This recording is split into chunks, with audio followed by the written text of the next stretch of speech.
আসসালামু আলাইকুম প্রিয় দর্শক বন্ধুরা, দেখতেই পাচ্ছেন আমি আমার সেটআপের আজকে একটা ছোটোখাটো রিভিউ নিয়ে চলে আসলাম।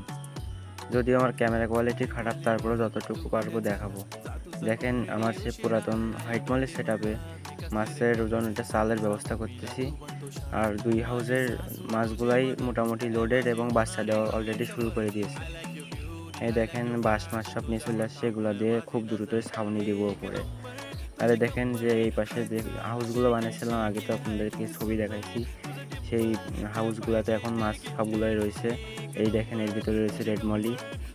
যদিও মাছগুলো মাত্র 3 থেকে 4 দিন আগে আনছি, কিন্তু তারপরেও অনেক লোডেড, খুব দ্রুত সবগুলোই বাচ্চা দেবে ইনশাল্লাহ। এই দেখেন এর ভিতরে আছে 24K গোল্ড। ক্যামেরায় তেমন একটা দেখা যাচ্ছে না, ইনশাল্লাহ পরের বার গ্লাসের ভিতরে করে নিয়ে আপনাদের দেখাবো। মাছগুলো অনেকগুলো বাচ্চা দিচ্ছে, যেগুলো ওই পাশের হাউসে রাখছি। আর এই দেখেন আমার সে ব্ল্যাক আর গোল্ড ডাস্ট মলিগুলো এর ভিতরে রাখছি। মাছগুলো অনেক সুস্থ আছে ইনশাল্লাহ। আর এই দেখেন সেই গোল্ড ডাস্ট বেলুন মলিগুলো এর ভিতরে, আর সামনের হাউসে এগুলা বাচ্চা রাখছি। প্রায় 104 পিস বাচ্চা দিয়েছিল মাছগুলো, আলহামদুলিল্লাহ অনেক ভালো এবং অ্যাক্টিভ আছে এখনও। দেখেন মাছগুলার সবগুলারে খাবার দিচ্ছি, দেখেন কিভাবে খাই।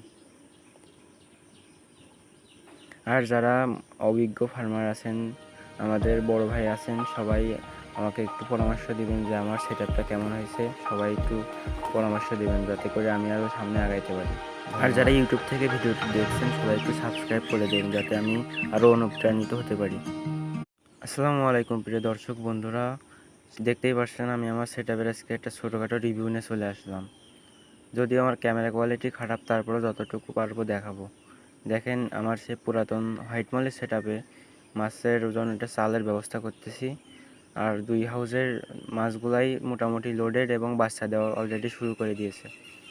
এই দেখেন বাঁশ মাছ সব নিয়ে চলে আসছে, এগুলো দিয়ে খুব দ্রুতই ছাউনি দিব উপরে। আরে দেখেন যে এই পাশে যে হাউসগুলো বানিয়েছিলাম, আগে তো আপনাদেরকে ছবি দেখাইছি, সেই হাউসগুলোতে এখন মাছ সবগুলোই রয়েছে। এই দেখেন এর ভিতরে রয়েছে রেড মলি। যদিও মাছগুলো মাত্র 3 থেকে 4 দিন আগে আনছি, কিন্তু তারপরেও অনেক লোডেড, খুব দ্রুত সবগুলোই বাচ্চা দেবে ইনশাল্লাহ। এই দেখেন এর ভিতরে আছে 24K গোল্ড। ক্যামেরায় তেমন একটা দেখা যাচ্ছে না, ইনশাল্লাহ পরের বার গ্লাসের ভিতরে করে নিয়ে আপনাদের দেখাবো। মাছগুলো অনেকগুলো বাচ্চা দিচ্ছে, যেগুলো ওই পাশের হাউসে রাখছি।